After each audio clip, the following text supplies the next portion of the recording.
Quran artinya bukan hanya dibaca lewat mata, tapi Quran artinya adalah sesuatu yang kita pikirkan. Sesuatu yang kita pikirkan. Jadi kita dengar, kita pikirkan. Makanya kemudian di dalam Al-Quran sendiri Allah sampaikan penyesalan orang-orang yang masuk neraka adalah karena mereka dengar tapi mereka nggak mikir. Bisa difahami sampai di sini? Walau kunna nasma'u au na'kilu ma kunna fi ashabis sa'ir. Kata Allah, ada orang-orang yang nanti masuk neraka berkata, kalau saja dulu kami dengar dan mikir. Kami dengar dan mikir, pasti kami tidak akan masuk neraka. Lah, kenapa kemudian saya sampaikan kalau kita bicara tentang Quran itu tidak boleh hanya baca, karena baca itu baru level pertama. Tapi kalau seandainya cuma baca doang, maka tidak menghalangi dari perbuatan-perbuatan buruk. Kalau kita pikirannya sudah berubah, maka kita akan mengubah apa? Perbuatan atau perilaku. Kalau perilaku orang sudah berubah, maka mereka bisa mengubah apa? Hidupnya. Berarti Bapak Ibu yang sekarang masih punya masalah apapun, terkhusus pada masalah keluarga, berarti masalah itu bisa selesai kalau ibu-ibu mengubah perilaku atau mengubah perbuatan. Kenapa orang bisa mengubah perbuatan? Karena pikirannya sudah berubah. Gimana caranya mengubah pemikiran kita? Itulah namanya ngaji Quran. Jadi ngaji Quran itu harusnya mengubah pemikiran. Di zaman Rasulullah, pertanyaannya, orang-orang yang masuk Islam lalu belajar Quran, mereka berubah nggak pemikirannya? Berubah. Ketika sudah berubah pemikirannya, berubah nggak perilakunya? Berubah. Setelah berubah perilakunya, berubah nggak hidupnya? Berubah. Itu paling gampang Bapak Ibu bisa lihat pada saya. Dulu pikiran saya nggak ada yang namanya terpengaruh oleh Al-Quran. Lah kenapa nggak terpengaruh? Nggak pernah ngaji, nggak pernah ngaji Quran, nggak ada yang ngasih tahu. Pikiran saya apa pada saat itu? Pikiran saya adalah yang penting hidup saya baik, saya nggak ganggu orang lain, cukup. Itu hidup saya. Nenek saya bilang pada saya, Lik, hidup ini sederhana. Maksudnya gimana, Nek? Nenek saya bilang, nggak ganggu orang, nggak diganggu orang. Udah, itu hidup kita. Individualis. Kalau bahasa anak zaman sekarang, egois. Nggak mau ngurusin orang lain, nggak mau diurusin oleh orang lain. Kalau ada orang datang lalu ngomongin, Lik, mbok ya pakai baju yang bagus sedikit. Ah, bodoh amat, nggak usah ngurusin gue. Udah, urus aja, urusanmu sendiri. Itu maksudnya tidak diganggu orang. Dan nggak ganggu orang. Apa misalnya? Kalau ada orang susah, ada orang perlu bantuan, udah nggak usah ganggu orang. Hidup sederhana, nggak diganggu dan nggak ganggu orang. Cara pikirnya sederhana, hidup sendiri-sendiri aja. Ketika saya belum masuk Muslim, saya pacaran. Kenapa saya pacaran? Pikir saya sederhana, hidup yang penting happy. Kalau misalnya pacaran bikin happy, kenapa nggak boleh? Paham ya? Dan orang-orang yang gak ada aturan juga mikirnya juga begitu. Loh, kenapa dilarang saya berzina? Kan enak. Enak kok dilarang? Emang saya ganggu ibu? Enggak kan? Emang ibu jadi sakit gara-gara saya zina? Enggak kan? Kenapa nggak boleh? Tahu ya? Ini cara pikirnya. Cara pikir yang seperti itu membuat orang akhirnya hidupnya bebas. Hidupnya terserah. Akhirnya perilakunya juga seperti itu. Bisa difahami sampai di sini? Coba lihat ya. Kalau mau ngetes ya. Kalau mau ngetes, setiap perbuatan itu tergantung pola pikir. Coba tanya sama orang-orang yang maksiat. Kira-kira pola pikirnya apa? Nih, saya mau ngasih contoh yang ngeri. Boleh nggak? Biar ibu-ibu tuh paham. Ibu-ibu tahu zaman sekarang ada namanya open relationship. Nggak tahu ya? Wah, baguslah. Ini ibu-ibu baik berarti ya. Belum tahu ibu open relationship? Oke, mau dikasih tahu. Ini banyak di kalangan orang-orang yang sudah di kota yang katanya masyarakat modern. Nih lihat ya. Open relationship itu kemarin ada yang ketangkep ceritanya. Ada salah satu bentuk open relationship namanya swinger. Apalagi itu Ustaz swinger? Ayunan Ustaz. Iya, ayunan. Jadi gini, kemarin ada yang ketangkep, ada satu klub cowok, cewek, laki, bini, suami, istri yang sudah nikah itu main ke klub itu. Ya itu biasa. Cuma yang parahnya adalah di klub itu punya aturan. Aturannya apa? Laki bini pergi ke sana punya kesepakatan. Yang laki kalau ngelihat bini orang, dia boleh untuk berhubungan sama bini orang itu. Dan laki orang tadi juga boleh berhubungan dengan bininya. Bisa dipahami? Oke, ini parah atau enggak? Zina iya?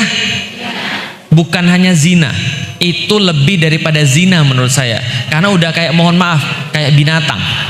Benar nggak sih? Sekarang saya mau nanya, mereka yang melakukan itu, kira-kira pikirannya apa? Lihat ya, bagaimana perilaku itu dipengaruhi oleh pemikiran. Lihat, ketika ditanya, mereka bilang, bro, mohon maaf, hubungan badan itu berbeda dengan cinta. Cinta itu cinta, cinta ya cinta aja. Sedangkan fisik itu cuma fisik. Lo bisa aja berhubungan sama orang lain gak pakai cinta, karena itu cuma nafsu. Tapi cintaku cuma untuk istriku. Kayaknya betul ya? Kayaknya betul? Mereka semua yang berzina itu punya pembenaran. Pembenarannya di mana? Di kepalanya.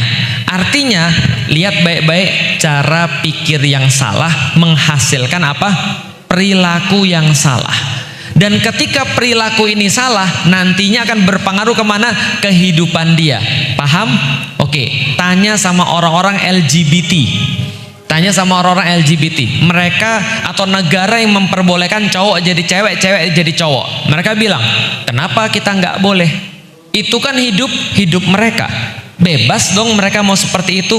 Lagian emang mereka milih bahwasanya mereka pengen jadi cowok atau jadi cewek. Ini semua tergantung yang namanya apa? Pola pikir. Kalau pola pikirnya salah, maka perbuatannya salah. Kalau pola pikirnya betul, maka perbuatannya betul. Maka kalau ada orang mau ganti kehidupan dia, Ustadz saya nggak mau kehidupan begini-begini aja. Yang harus diganti adalah apa? Pola pikir, bukan perbuatannya dulu. Karena perbuatannya tergantung pola pikir. Seperti yang kemarin saya sampaikan. Kalau ada orang ngerokok, kenapa ada orang ngerokok? Karena pola pikirnya itu menganggap bahwa rokok itu keren, rokok itu bagus, rokok itu jantan, rokok itu hebat, makanya mereka ngerokok. Dan kalau mereka disuruh untuk nggak ngerokok, mau nggak mereka? Mereka nggak mau. Bahkan kalau bapak ibu gamparin orang-orang yang ngerokok, mereka berhenti atau enggak? Enggak berhenti. Kenapa? Karena masalahnya ada pada pola pikir. Ini penting banget bapak ibu sekalian. Penting banget. Karena kalau kita mau mengubah orang, kita harus mengubah yang namanya pola pikir. Saya kan juga sama. Saya udah cerita berkali-kali. Saya nggak pernah suka sama orang kerudungan. Yang salah nggak suka sama orang kerudungan atau pola pikirnya? Pola pikir. Buktinya apa? Setelah saya mengubah pola pikir saya, maka berubah pula seluruh perbuatan saya. Itu yang Islam ajarkan kepada kita. Islam ngajarin kepada kita untuk mengubah pola pikir sebelum mengubah yang lain. Contoh, kemarin kita sudah belajar tentang niat dalam pernikahan, betul nggak? Bahwasanya setiap segala sesuatu itu perlu niat. Sholat kita tiap hari niat. Puasa, ibu-ibu bentar lagi bulan puasa. Malam-malam sebelum puasa apa yang kita lakukan? Niat, nawaitu, sauma godin dan seterusnya gitu kan ya. Anak-anak dibiasain, hati-hati, niat ini sangat penting. Kalau niatnya salah, maka perbuatannya bukan hanya salah, nggak diterima, tapi justru dapat dosa.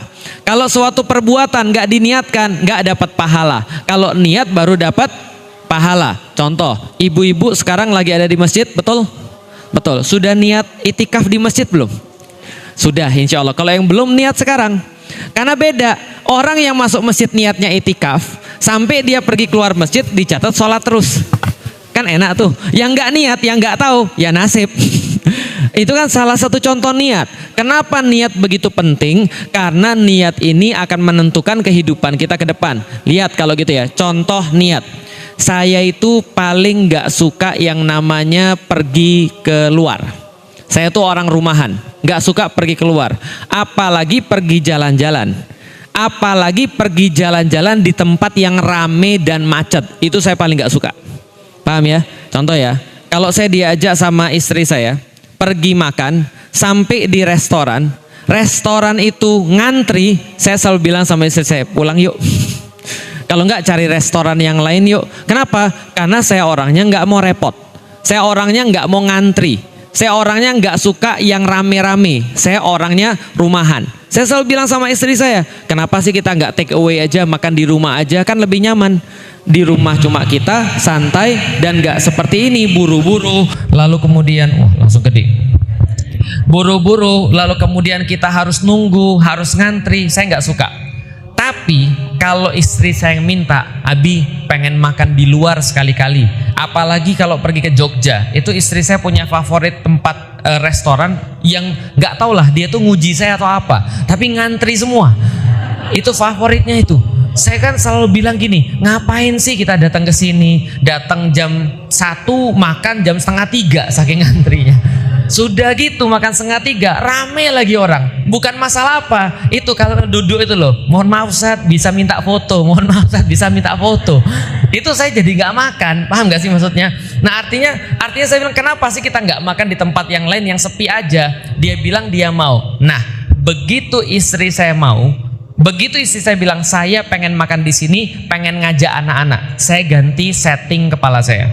Apa niatnya? Niatnya membahagiakan istri, membahagiakan anak-anak. Lihat seberapa pengaruh niat. Kita coba untuk mendalami lagi pentingnya niat dan pentingnya cara pikir dalam kehidupan kita, termasuk dalam pernikahan. Lihat ya, begitu istri saya yang pengen, bahwasanya dia pengen makan di situ supaya dia senang, pikiran saya adalah buat istri dan anak-anak senang. Begitu naik mobil walaupun jauh, saya berkata pada diri saya, nggak apa-apa. Yang penting anak-anak dan istri senang. Yang kamu cari apa sih, Lik? Kalau yang kamu cari adalah dekat, betul, ini salah keputusannya. Tapi kalau kamu cari adalah istrimu senang, nggak apa-apa. Yang penting dia senang. Ketika sampai ke restoran, rame, parkiran nggak ada. Apa yang saya bilang pada diri sendiri? Nggak apa-apa. Yang penting istrimu senang. Ya, mungkin wajah saya udah berubah ya, tapi ya udahlah, nggak apa-apa. Yang penting istri senang. Begitu kemudian kita ngantri makanan, apa yang kita pikirin? Ingat, Lik, niatmu apa? Yang penting istrimu senang. Terus pas makan, terus kita kepikir, kok kayak gini doang makanannya rame ya? Apa yang kita pikir? Bukan kamu cari bukan makanan. Yang kamu cari bukan enak atau enggak enak. Yang kamu cari bukan makanan yang yang spesial atau yang tidak spesial. Yang penting istri dan anakmu. Paham sampai di sini? Kalau kita punya niat yang sudah tertentu atau kita tahu niat kita, kita pasti bisa untuk menentukan mana prioritas dan mana tidak prioritas. Contoh lagi misalnya, saya sama istri saya pernah mau buat anak-anak kita senang. Kita tanya, mau makan apa? Mereka bilang, kita mau makan yang itu loh Bi, yang kita masak-masak sendiri itu loh Bi. Gitu kan ya, tahu kan? Ya kayak sabu-sabu gitu ya. Oke, kalau gitu kita coba cari. Karena waktu itu salah satu di antara mereka sudah khatam Quran, mereka minta hadiahnya, minta yang masak-masak sendiri. Oke, kita pergi. Setelah kita pergi, kita makan. Pas lihat tagihannya, nah itu sudah mulai tuh. Dalam mati saya ya, kalau kita makan di rumah itu kan ya masak sendiri udah dapat berapa kali lipat kan gitu kan ya. Tapi apa yang saya katakan pada diri saya, oke, itu cara saya menghibur istri saya. Istri saya juga sama, ketika ngelihat tagihan gitu kan ya. Tapi nggak apa-apa, yang penting anak-anak senang. Artinya apa? Kalau kita punya tujuan, kita punya toleransi dalam perkara-perkara tertentu, dan kita tahu apa yang kita cari daripada perjalanan kita. Ini penting banget. Karena kenapa? Karena banyak orang nggak pernah menentukan sebenarnya tujuannya itu apa, tujuan hidupnya itu apa, tujuan pernikahannya tuh apa, sehingga mereka tidak bisa menjalani pernikahan itu dengan sesuatu yang baik. Kenapa? Karena nggak tahu tujuannya. Lihat ya, kalau ada orang tujuannya nggak ngerti, mesti ribut terus. Mesti ribut terus. Misal, kemarin kita sudah sampein pentingnya niat di dalam pernikahan. Oke, sekarang saya mau nanya, kita kalau sholat niatnya apa? Niatnya apa sholatnya? Niatnya untuk? Bukan untuk, karena Allah. Kita puasa niatnya apa? Karena. Maka coba lihat ya, begitu niat kita lurus, itu ibadah jadi lebih mudah. Jadi lebih mudah. Meskipun banyak halangan dan rintangan, niatnya jadi gara-gara niat itu semua jadi lebih mudah. Sebelum kita ke keluarga, saya contohin sholat dulu. Sholat itu mudah atau sholat itu susah? Sholat itu susah. Serius, sholat itu beban. Benar, apalagi bagi orang-orang yang kerja, itu beban banget. Bagi orang yang kerja, mereka sudah kerja subuh, mereka udah ngantuk. Kenapa? Karena malamnya jam 10 malam baru pulang, atau jam 11 baru pulang karena macet-macetan. Sholat isya itu beratnya luar biasa. Apalagi subuh, mereka mikir. Ibu-ibu pernah tahu orang yang kerjanya tiap hari dari jam 9 sampai jam 5? Pernah ya? Saya pernah jadi pelakunya. Senin sampai Jumat saya masuk jam 9, lalu kemudian saya pulang jam 5. Masalahnya saya tinggal di Jakarta. Di Jakarta itu kalau misalnya kerja jam 9, nggak bisa pergi jam setengah 9. Perginya harus jam setengah 7. Setengah 7 harus pergi, berarti bangunnya harus jam berapa? Bangunnya harus sekitar jam 5. Kalau ada orang yang kerjanya tiap hari kayak gitu, mikir 1 jam tidur itu sangat berharga, maka biasanya sholat subuhnya skip karena berat. Siang lagi berat-beratnya pekerjaan, ngantuk lagi, ya udah syukur-syukurlah bisa sholat zuhur misalnya. Asar mungkin dia nggak sempat, maghrib capek langsung tidur, isya apalagi. Bisa dipahami? Sholat itu berat. Tapi begitu niatnya dia tahu sholat itu karena siapa, jadi lebih mudah atau jadi lebih berat? Jadi lebih mudah. Kenapa? Dia niatkan sholatnya karena Allah, ingin curhat pada Allah. Orang-orang yang capek itu kan pengen curhat. Orang-orang yang misalnya contoh dia terzolimi kan pengen curhat. Curhatnya ke siapa? Curhat pada manusia udah biasa, curhatnya ke Allah. Lihat, begitu sholat itu jadi curhat, maka sholat itu jadi istirahat. Makanya Rasulullah menyampaikan kepada kita, kalau beliau lagi capek, beliau istirahatnya adalah sholat. Sholat itu kayak istirahat bagi beliau, curhat. Karena kenapa? Dunia ini melelahkan, sholat adalah istirahatnya bagi orang-orang yang niatnya karena Allah. Itu contoh. Contoh lagi, yang kedua, puasa. Puasa banyak halangannya? Banyak. Tapi kalau niatnya bagus, mudah atau susah? Kalau niatnya bagus, niatnya sudah penuh, insya Allah mudah. Contoh, ibu-ibu sudah niat untuk puasa, tiba-tiba tetangga yang bukan muslim ngasih makanan. Ibu-ibu dong namanya, ini kalau nggak dimakan sekarang busuk nantinya. Makan atau enggak? Enggak. Kenapa enggak makan? Karena saya puasa karena Allah. Saya makan ini memang mungkin dia enggak busuk. Tapi kalau saya makan ini mungkin memang dia enggak busuk. Tapi kalau saya makan, justru yang saya harapkan menyenangkan Allah itu jadi nggak dapat. Orang yang kalau niat puasanya itu bulat, bagus, nggak akan terasa lapar insya Allah.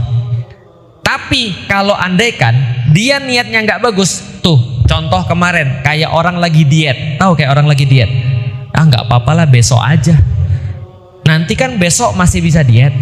Nggak apa-apa lah ini yang terakhir, sayang nggak setiap hari ada makanan enak kan gitu. Nah itu makanya niat itu sangat menentukan. Kalau pola pikirnya itu bagus atau niatnya itu bagus, semuanya bagus, termasuk dalam pernikahan.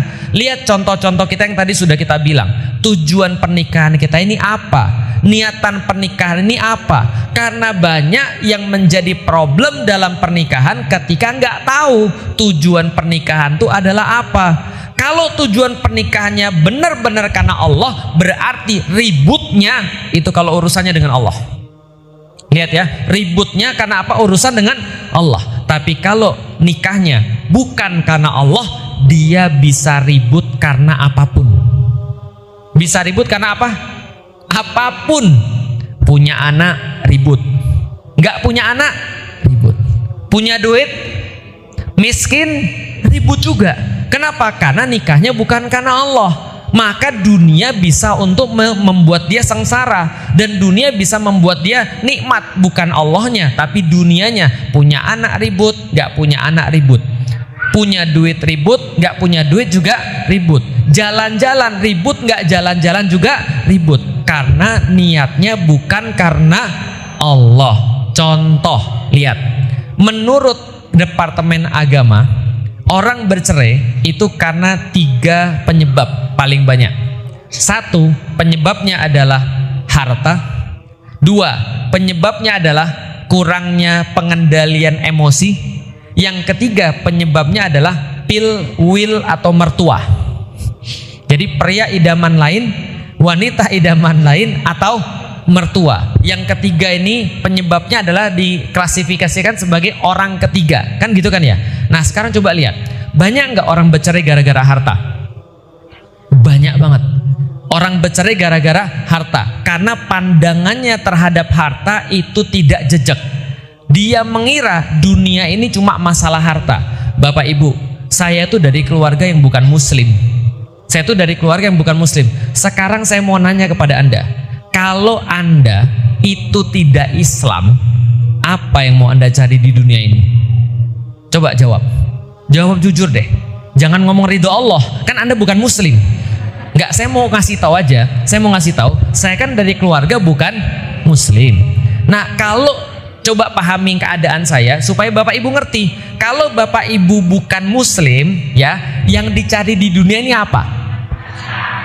Benar itu. Benar. Kan apalagi yang mau kita cari? Karena kalau anda bukan muslim, anda cuma berpikir kebahagiaan itu ada pada harta. Paham sampai di sini?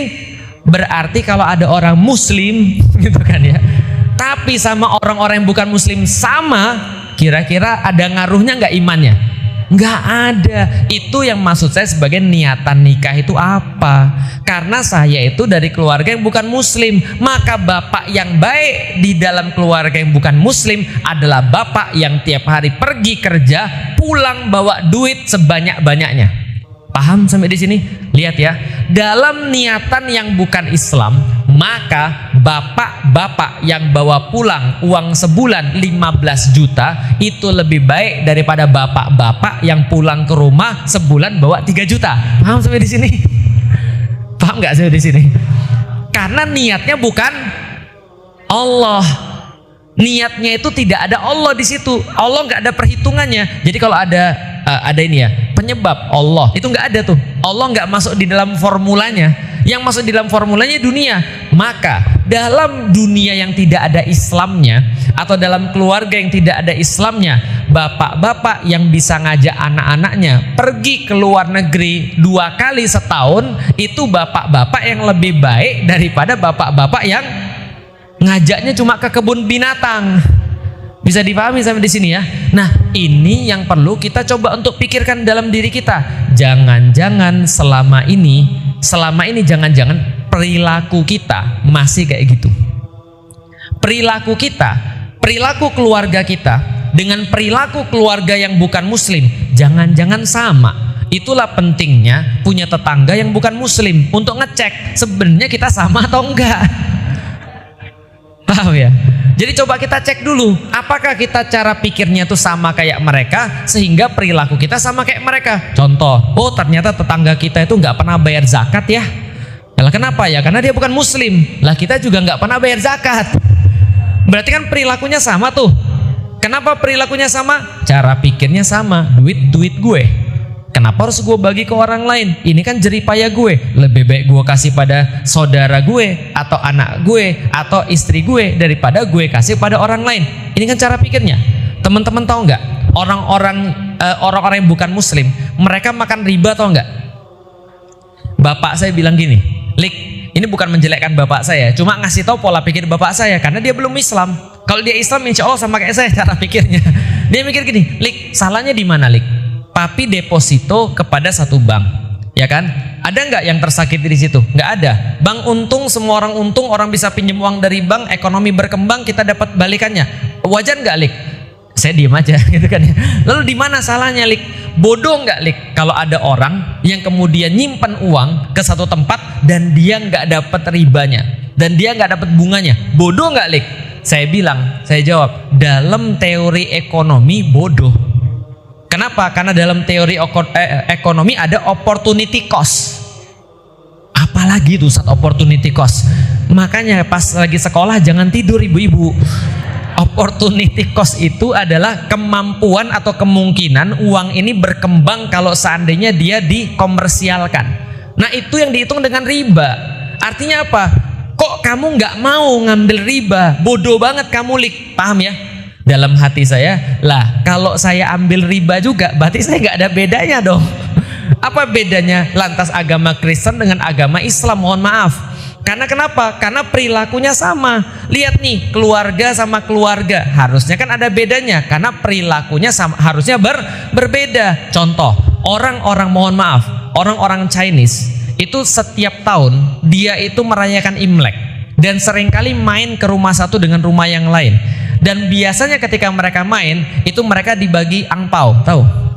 Nah, ini contoh ya, bukan semua orang ya, saya aja mungkin. Tapi saya sebagai anak kecil pada saat itu, kita pergi ke rumah orang, yang kita cari yang ngasih angpaunya gede atau yang ngasih angpaunya dikit? Gede dong. Jangankan angpaunya gede, kadang-kadang kita cari, oh di sini disuguhinya cuma kue doang. Itu cuma toples dong. Nah, yang di sini disuguhinya pempek. Nah, lebih baik kita ke situ. Bisa dipahami sampai di sini. Kenapa? Kita menilai orang sukses atau enggak sukses berdasarkan harta dunia. Rumahnya luas loh, gitu kan ya, 3 lantai loh, rumahnya wah gede banget, selapangan bola loh. Lantas kita menilai orang ini sukses, padahal nggak gitu cara berpikir orang. Tapi sayangnya kadang-kadang tanpa sadar kita membuat diri kita itu berpikir seolah-olah akhirat, padahal tujuannya adalah dunia. Paham sampai di sini? Hati-hati banget.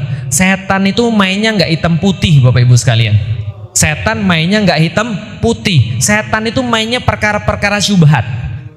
Setan mainnya perkara-perkara syubhat. Nggak ada ibu orang yang langsung tiba-tiba open relationship kayak tadi. Nggak ada. Nggak ada orang yang tiba-tiba jadi swinger. Nggak ada. Masih ingat kan tadi swinger kayak apa ya? Tapi awal-awalnya gimana? Awal-awalnya pasti dosa-dosa kecil.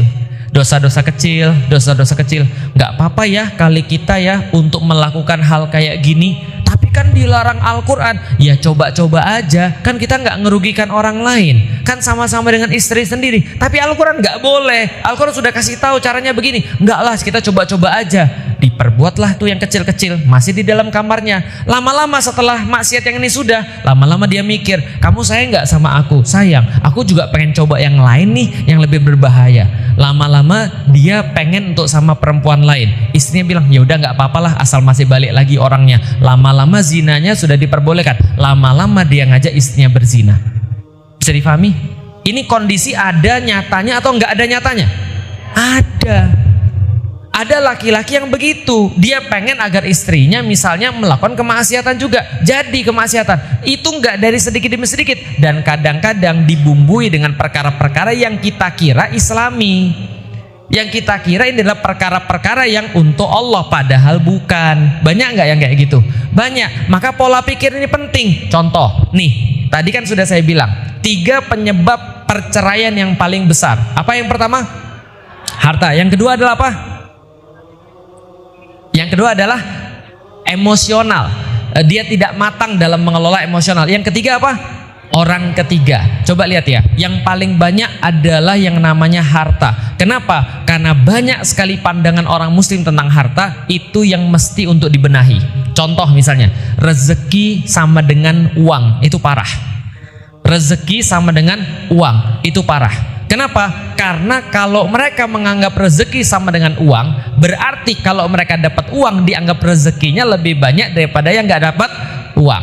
Apalagi misalnya bahwasannya di dalam Islam kaya itu wajib, itu juga masalah. Paham sampai di sini? Alasannya biasanya karena Rasul orang kaya. Betul begitu? Sekarang saya mau nanya, Rasul orang kaya? Perhatikan baik-baik. Kalau Anda bilang Rasul orang kaya, untuk menyatakan bahwa Rasul punya harta, itu betul. Tapi kalau Anda bilang bahwa Rasul kayanya itu seperti Anda anggap sekarang orang-orang kaya, itu sama sekali salah. Mau bukti? Lihat ya. Ada nggak yang bilang bahwa Rasul tuh punya banyak harta? Ada dalilnya. Contoh misalnya, Rasul ketika menikahi Bunda Khadijah, itu maharnya sekitar 100 unta. Ya diukur aja. Kalau misalnya satu unta itu misalnya berapa? 100 juta misalnya. Berarti 100 unta udah berapa? 100 juta kali 100. Berarti sudah 10 M. Itu adalah maharnya Rasulullah. Besar atau kecil? Kalau dulu ibu-ibu nikah, maharnya berapa? Seperangkat alat dibayar. Oke, berarti lebih besar Rasulullah ya. Walaupun ada dalil yang mengatakan bahwasanya Rasulullah 100 unta itu diberikan oleh keluarganya, jadi bukan harta Rasulullah. Tapi Rasulullah memang sudah dagang dari dulu. Rasulullah orang yang lumayan hartanya. Dan contoh lagi misalnya, ketika Rasulullah Shallallahu Alaihi Wasallam perang Badar, itu beliau mendapatkan gonimah, rampasan perang, itu sekitar seluruhnya sekitar 50.000 dirham. 50.000 dinar, bukan dirham. 50.000 berapa? Dinar. Satu dinar berapa? 4,25 gram emas. 4,25 gram itu berapa? 4 jutaan ya. Gak usah 250-nya, biarin aja lah. 4 jutaan ya, biar mudah ngitungnya. 4 juta kali 50 berapa? 4 juta kali 50.000 berapa? Banyak. 200 miliar. Berarti berapa yang Rasul dapatkan ketika perang Badar? 200 miliar dibagi para sahabat. Beliau sendiri dapat 20% berdasarkan hukum Islam. Maka beliau dapat berapa? 20% daripada 200 miliar? 40 miliar. Itu banyak atau enggak duitnya? Banyak. Pertanyaan saya, Rasul kaya atau tidak? Perhatikan baik-baik. Justru hadisnya setelah Rasulullah itu perang Badar dan melakukan perang-perang yang lain dapat ghanimah, Rasul pernah datang ke Abu Bakar sambil ngikat batu di perut. Sambil ngikat apa? Batu di perut. Pernah ngikat batu, Ibu? Semiskin-miskin orang Sunda masih ada apa namanya ubi kayu di belakangnya. Masih bisa nyayur pakai daun ubi kayu. Rasul di situ nggak ada ubi kayu, Ibu. Nggak ada juga daun-daunan di Arab sana. Nggak ada. Kenapa? Tandus. Rasul kalau nggak punya makan itu pernah mendatangi Abu Bakar pakai batu di perutnya. Jadi pakai batu di perutnya ketemu dengan Abu Bakar. Ternyata Abu Bakar juga pakai batu. Rasul lihat, wah pakai batu. Abu Bakar lihat, wah batunya lebih banyak. Karena Rasul lebih lapar, gitu kan ya. Pergilah ke tempat Umar. Ternyata Umar juga pakai batu juga. Maka mereka pergi ke tempat sahabat yang lain. Lalu kemudian sahabat yang lain Abu Ubaidah Abu Ubaidah kalau saya nggak salah. Abu Ubaidah itu kemudian mengantarkan Rasulullah itu pergi ke pohon kurmanya, metikin pohon kurmanya, memeraskan kemudian susunya, susu dari kambingnya, lalu kemudian menghidangkan pada Rasulullah. Artinya adalah apa? Rasul pernah nggak makan sampai batu dikasih dalam perutnya. Sekarang saya nanya, Rasulullah tadi dapat dari perang Badar berapa? 40 miliar. Sekarang saya tanya, rumah Rasul seberapa luas? Berapa luas rumah Rasul? Ada 5.000 meter? Ada 1.000 meter? Kalau yang pernah pergi ke Madinah, rumah Rasul itu adalah cuma satu petak, sehingga menurut salah satu hadis, ketika Rasulullah Shallallahu Alaihi Wasallam itu mau sholat tahajud, Rasul minta izin pada Bunda Aisyah. Bunda Aisyah, saya minta izin tahajud ya. Bunda Aisyah mengokekan. Kenapa? Begitu Rasul sudah minta izin, nanti kalau pas sujud Rasul akan geser kakinya Bunda Aisyah. Begitu kemudian sudah berdiri lagi, karena berdiri beliau lama, ya kakinya bisa jadi balik lagi. Karena berdiri beliau kan lama. Begitu sujud lagi, beliau pindahin lagi kakinya. Pertanyaannya, apakah itu adalah pertanda bahwa Rasulullah memiliki rumah yang mewah? Tidak. Pertanyaannya, boleh nggak kaum muslimin memilih rumah yang luas? Boleh. Yang nggak boleh Anda mengatakan bahwasanya rumah yang luas itu adalah contoh dari Rasulullah. Nggak ada. Bermewah-mewahan adalah contoh dari Rasulullah. Nggak ada. Bisa difahami? Rasul itu kaya tapi memilih hidup miskin. Uangnya kemana aja?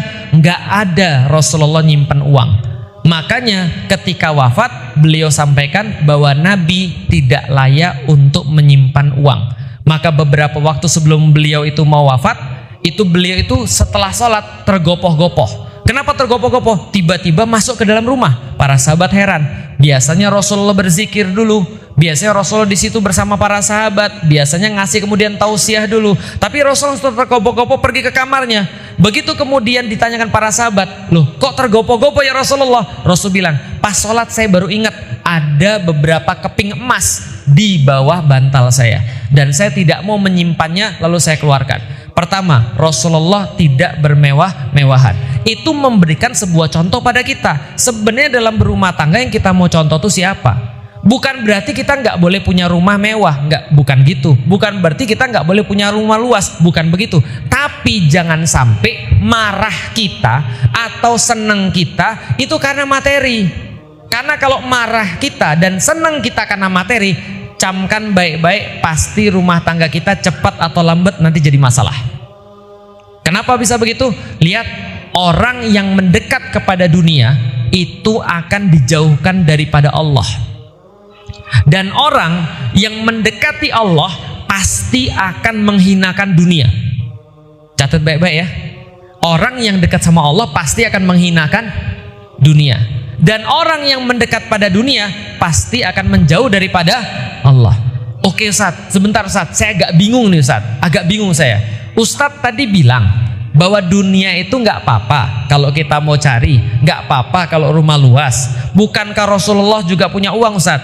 Bukankah Abdurrahman bin Auf itu juga punya uang banyak Ustaz? Kan dia pengusaha sukses. Sekali sedekah itu miliaran. Oke, dengerin baik-baik. Ini penting banget. Ini penting banget. Oke, dengerin. Saya coba bahas ya. Lihat. Uang bisa masukin orang ke surga nggak? Bisa. Oh, uang bisa masukin orang ke neraka nggak? Bisa. Quran bisa masukin orang ke surga nggak? Quran bisa nggak menyebabkan orang masuk neraka? Bisa juga. Faham sampai di sini? Itu namanya dunia. Namanya apa? Dunia.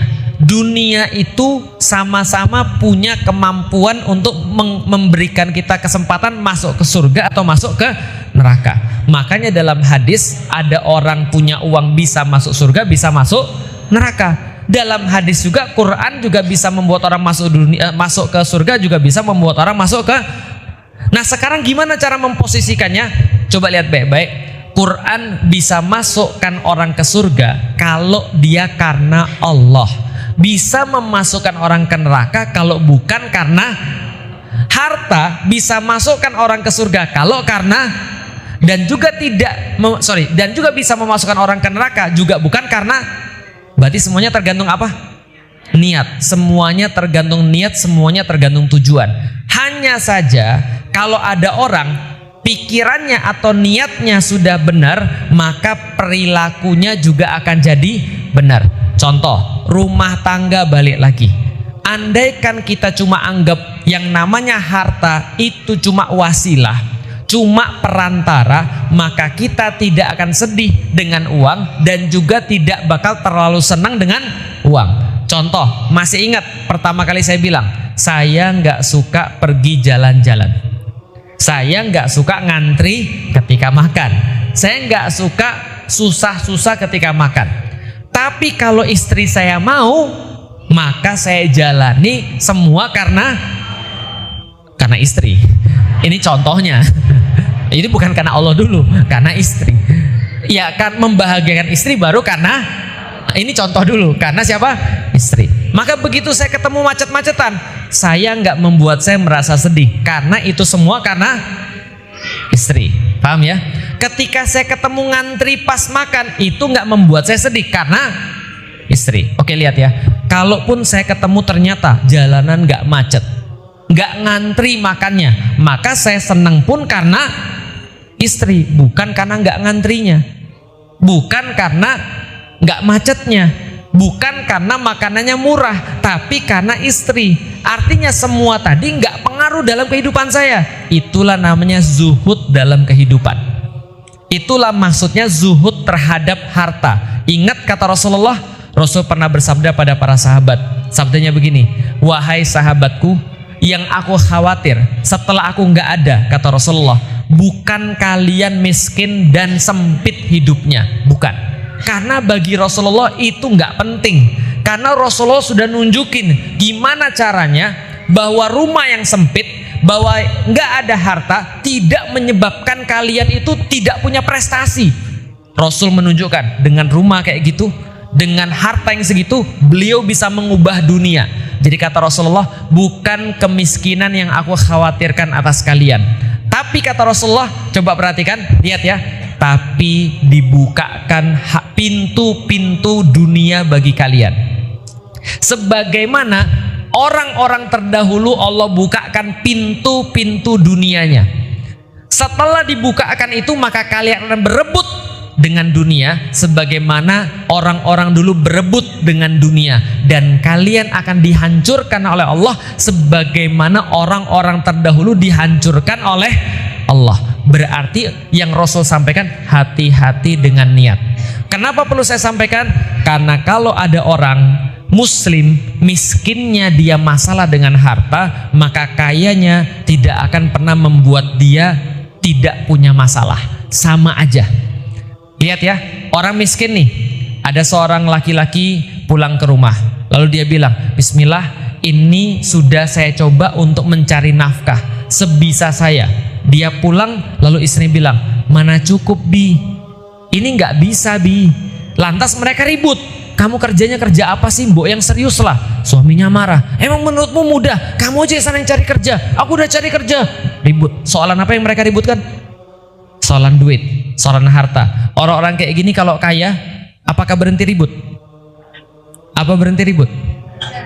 Sekarang saya mau nanya, ibu-ibu dan bapak-bapak yang sudah nikah nih, ributnya itu biasanya setelah punya uang atau sebelum punya uang? Sebelum punya uang atau setelah punya uang? Sebelum dan sesudah punya uang, perfect. Lebih banyak orang ribut sebelum punya uang atau sesudah punya uang? Ini saya kasih contoh ya, gak usah rumah tangga dulu ya, bisnis. Ibu-ibu pernah kongsi bisnis? Pernah buat bisnis bareng-bareng? Yang punya bisnis bareng-bareng sudah tahu bahwa masalah sama partner bisnis itu kejadiannya pas sudah punya uang. Pas sebelum punya uang, semua orang boleh-boleh aja, kita buat bisnis bareng yuk.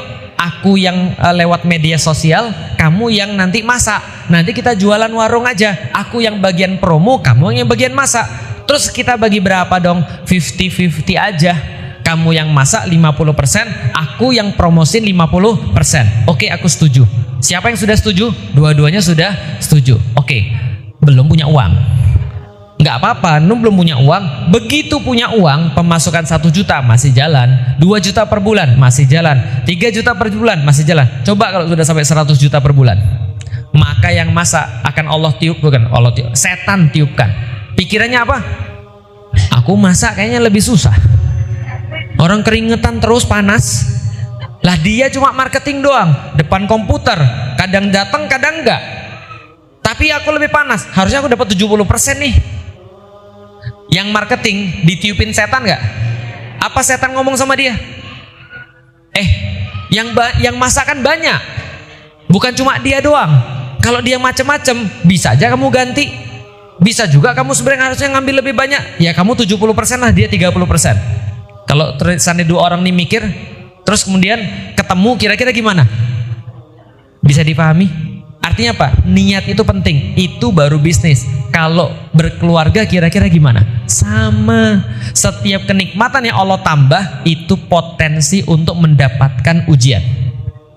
Setiap kenikmatan yang Allah tambah potensi mendapatkan ujian. Sekarang saya mau nanya, kenapa orang miskin jarang korupsi?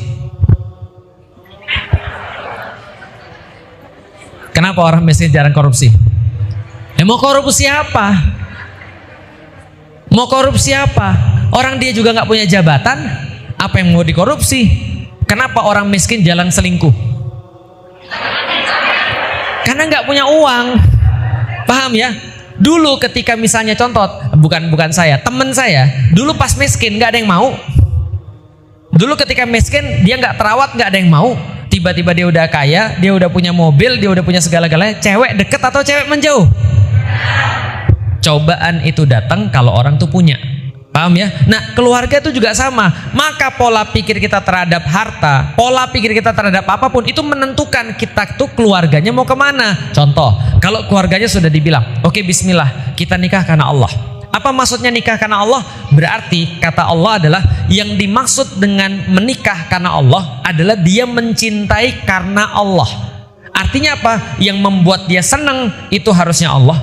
Yang membuat dia sedih itu harusnya Allah. Dia bertemu karena Allah, berpisah juga karena itu, maksudnya menikah karena Allah. Berarti yang jadi patokan dalam pernikahan dia semuanya karena, berarti duit 3 juta selama itu adalah dia cari halal dan dia punya perjuangan karena Allah. Apa yang dia bilang? Gak apa-apa Bi, insya Allah kalau Allah menghendaki kita sekarang baru dapat segini, bisa jadi Allah minta kita untuk sabar.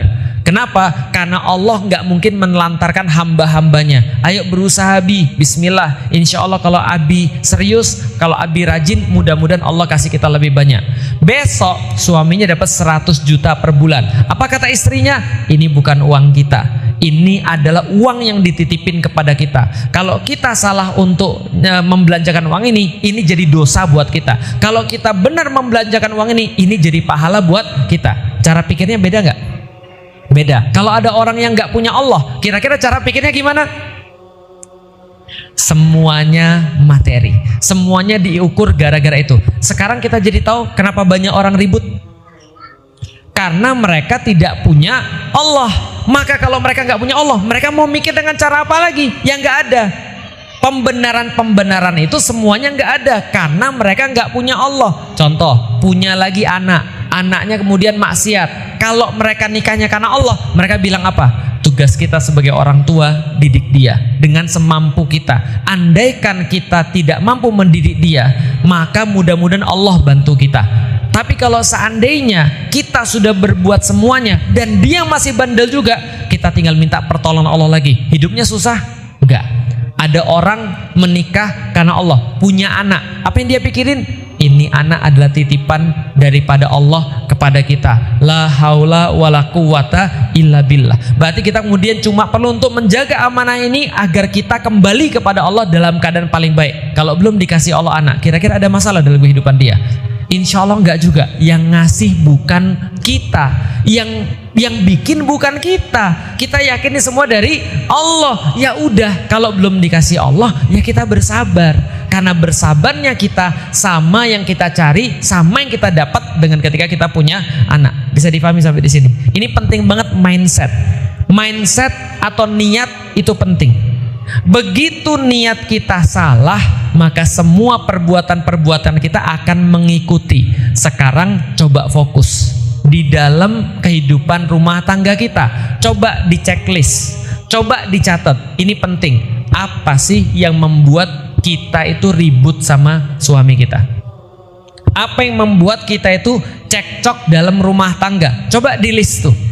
Andaikan di situ ributnya karena Allah, bagus, teruskan. Karena kalau ributnya karena Allah, itu pasti Allah yang jaga keluarga itu. Saya sama istri saya sering ribut. Tapi kalau itu ributnya gara-gara Allah, maksudnya ributnya gara-gara Allah itu apa? Gara-gara bicara dakwah. Gara-gara bicara anak kita mau nyekolahin di mana? Nyekolahin di pesantren yang kayak gini atau pesantren yang kayak gini? Kadang-kadang kita ribut. Dakwah tuh harus begini atau dakwah tuh harus begini. Istri saya bilang, Abi harusnya tuh begini, Abi tuh harus begini. Saya bilang, jangan atur-atur saya lebih tahu. Kalau kamu ngatur-ngatur saya merasa tidak dihargai. Tapi kan nggak boleh emang memberikan pendapat. Ribut kita. Gara-gara apa ribut kita? Gara-gara bicarain dakwah. Selesainya gimana? Selesainya kayak gini selesainya. Nggak ngomongan, terus saya mikir, Lik, emang sebenarnya yang dia komplain tuh apa sih? Yang dia komplain kan dakwah. Yang kamu pertahankan apa sih? Kan dakwah juga. Akhirnya kita bilang, iya sih, kita semua sama-sama pengen baik, cuma caranya beda. Bisa nggak untuk baik lagi? Bisa. Tapi kalau ributnya bukan karena Allah, itu bingung itu.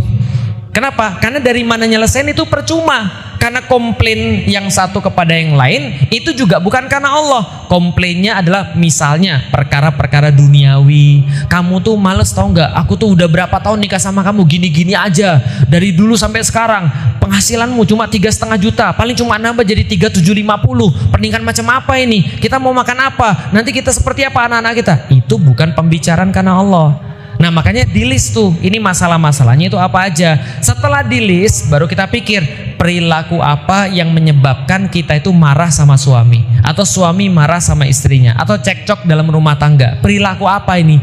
Kalau perilakunya kita sudah tahu, kita cari tahu dari mana munculnya perilaku ini, dari mana munculnya pikiran-pikiran yang menyebabkan perilaku ini. Contoh, ada ibu yang marah sama suaminya. Kenapa? Suaminya main judi online misalnya. Berarti ini pemikiran apa yang menyebabkan suaminya keranjingan judi online?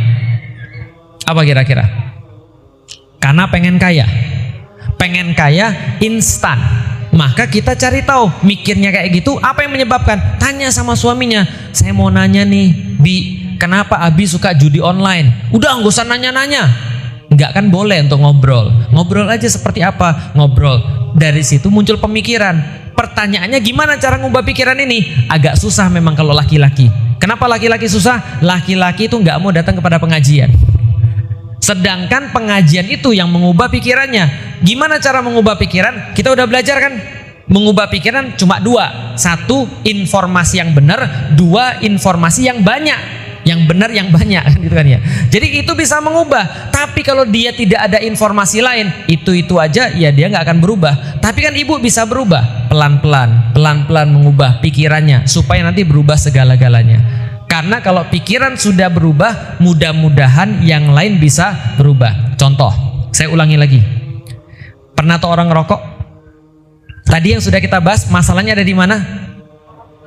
Gimana caranya buat orang nggak ngerokok? Gimana caranya? Mengubah pola pikir. Gimana mengubah pola pikirnya? Tadi ada dua. Satu, informasi yang benar. Dua, informasi yang banyak. Satu, kalau mau orang-orang tuh nggak merokok, pertama jangan dikumpulin sama orang-orang yang rokok. Karena kalau dia ngelihat orang ngerokok, itu informasi lagi. Wah, terbayang lagi keenaknya. Harus kemudian diubah. Tapi dia harus mau dulu. Gimana cara dia mau? Teman saya melakukan sebuah hal yang ekstrim. Apa caranya? Dia dibawa ke sanatorium. Perokok ini dibawa ke sanatorium. Tahu sanatorium? Tempat orang-orang kanker, paru-paru, muntah darah, ada yang cuma terbaring nunggu mati, badannya kurus, anaknya datang, istrinya datang, dia nggak bisa ngapa-ngapain, dan istri dan anaknya harus nanggung biaya pengobatan dia dan segala macam. Itu kemudian caranya. Kemudian pas datang ke sanatorium, teman saya ini pas lagi ada yang muntah darah, disuruh liatin tuh darahnya. Kalau perlu disuruh cium itu darahnya tuh. Paham maksudnya? Lihat keadaannya kayak gitu. Kalau masih nggak mengubah, minimal tiap kali dia mau ngerokok, yang kebayang apa? Yang kebayang orang muntah darah, orang yang kemudian terbaring nyusahin orang lain, gitu kan ya. Kemudian ngeliatin lagi anak-anaknya sekolahnya gimana dan seterusnya. Itu informasi yang mudah-mudahan akan mengubah. Karena kenapa? Karena yang sekarang terjadi informasi cuma ada rokok membunuhmu, cuma gambar orang di sini bolong kan gitu kan ya. Itu mah cuma gambar doang, tapi promonya lebih ngeri. Promonya seolah-olah membuat orang yang ngerokok itu keren, orang yang ngerokok itu hebat, orang yang ngerokok itu jantan. Nah ini informasi ini diubah. Maka coba lihat orang-orang yang misalnya yang produksi rokok, orang-orang terkaya di Indonesia kan yang jualan rokok ya, promosinya kayak gimana? Promosinya kayak gitu juga. Ada dulu tahu ada rokok yang pakai itu koboi. Wah, rokok itu keren, jantan. Apalagi how low can you go? Kreatif. Rokok itu kreatif. Apalagi misalnya ada orang kemudian lagi stres terus ngerokok. Wah, kayaknya tenang hidup dia. Bisa dipahami. Itu caranya. Apalagi misalnya kalau seandainya rokoknya kita tutup, gimana dengan orang yang jualan rokok? Gimana dengan orang yang petani tembakau dan segala macam? Seolah-olah kalau kita menolak jadinya kita salah. Ini namanya penyakit pikiran tadi. Padahal kalau mau dibuka data udah jelas banget bahwasanya orang-orang yang merokok itu lebih merugikan negara daripada yang didapat dari situ, daripada pajaknya. Itu ada datanya tuh. Kerusakan lewat penyakit berapa, kerusakan sosial berapa. Pertanyaan sederhana, berapa banyak perokok di Indonesia? Kalau laki-laki Indonesia dikumpulin semua, 70% laki-laki Indonesia ngerokok. Dan ternyata sekitar 22 atau 30%-nya di bawah 15 tahun. Tapi peringatannya serem. Itu dia tadi, karena peringatannya kalah dengan promonya. Nah, jadi yang peduli itu bukan yang di depan, tapi yang di kepala. Bisa dipahami ya? Secantik apapun istri, kalau di kepala suaminya kalau di kepala suaminya enggak gitu, ya enggak ngaruh. Kan sudah saya bilang, pikiran tuh yang paling mempengaruhi. Sudah saya bilang, Anda dibanding Song Hye Kyo itu udah pasti kalah dari segi fisik, betul nggak? Lah, istri saya juga nggak secantik itu. Cuma dalam pikiran saya, istri itu bukan hanya fisik, tapi istri itu adalah perkara-perkara yang bersifat menenangkan hati. Maka selama dia masih menenangkan hati saya perlu dia. Kan itu kan dalam kepala kita. Nah, bedanya itulah orang yang berniat sama orang nggak berniat. Karena orang niat masuknya di kepala. Tapi kalau orang nggak berniat, itu cuma digambar tadi itu. Maka rokok-rokok itu kenapa dia kemudian tetap laku? Ya karena tadi, karena sudah masuk yang namanya niat yang buruk, malah bukan niat yang salah. Yang kedua, adiksi, kecanduan. Itu problemnya. Karena adiksi itu atau kecanduan itu memang perlu terapi. Makanya balik lagi soalan suami. Kalau masalahnya suami, misalnya suami pinjol, atau suami judi online, atau suami nggak mau sholat, atau suami kasar, atau suami apapun lah itu semua pasti berasal daripada pola pikir. Memang problematika atau memang tantangannya adalah ibu-ibu sekalian itu sabar. Tantangannya apa? Sabar. Kenapa? Yang milih kan juga ibu-ibu juga. Ya kan ya. Pertama itu, tapi dulu kan nggak sengaja Ustadz. Tapi kan dulu kan kita belum pernah ikut pengajian. Itulah makanya Allah titipin masalah pada orang yang tepat. Allah titipin masalah pada orang yang tepat. Artinya Allah itu mungkin menganggap ibu-ibu bisa menyelesaikan tipe-tipe suami kayak gitu. Tapi saya nggak kuat lagi Ustadz. Dicoba dulu. Kalau memang ikut pengajian ini ada kebaikannya, mudah-mudahan Allah yang nurunin sakinah kepada keluarga Bapak Ibu sekalian. Karena kenapa? Karena kita yakin bukan kita yang benerin keluarga kita, tapi yang benerin adalah Allah. Tapi yang penting ibu-ibunya sabar. Karena kalau nggak sabar, ibu-ibu nggak bisa benerin siapapun. Contoh ibu-ibu yang nggak sabar. Begitu melihat suaminya bermaksiat, langsung diomelin di tempat. Itu nggak sabar. Karena kenapa? Karena tidak ada satupun laki-laki yang bisa berubah ketika diomelin di tempat. Paham sampai di sini? Nggak ada. Maka coba cari waktu yang paling tepat. Itu kan strateginya. Kasih makan dulu. Saya udah cerita tentang Abu Tolhah dan Ummu Sulaim. Sudah ya, dilayani dulu, dikasih makan dulu, diservis dulu sampai dia percaya. Intinya itu pada trust. Karena kita nggak bisa ngomongin siapapun yang nggak trust kepada kita. Trust, sudah dapat trust kepercayaannya, baru ngomong, Bapak mohon maaf nih ya, namanya juga istri kan, ya boleh dong kita ngobrol. Mau ngobrol apa? Pasti ngomongin judi online ya. Ya udah nggak jadi, itu nggak apa. Ya nanti besok. Nanti dia sendiri yang ngomong. Jadi gimana menurut kamu tentang judi itu misalnya? Nanti dia akan curhat. Iya sebenarnya saya tuh mau untuk membahagiakan keluarga, atau misalnya saya tuh mau untuk dapat sesuatu yang lebih baik. Tinggal kita bilang, nggak perlu kok Pak, nggak perlu kok Bi, untuk punya iPhone 15 tuh nggak perlu kok. Bagiku yang penting tuh kamu nggak usah gitu aja udah bagus bagi aku. Banyak loh cowok-cowok yang berubah karena cewek. Salah satunya Fir'aun aja bisa berubah harusnya kalau mau dicoba dengan cara yang lebih baik. Bisa difahami ya? Jadi kita udah tahu masalahnya nih. Cuma eksekusinya memang sangat sulit sekali. Makanya sabar. Karena kadang-kadang yang kurang pada manusia itu sabar.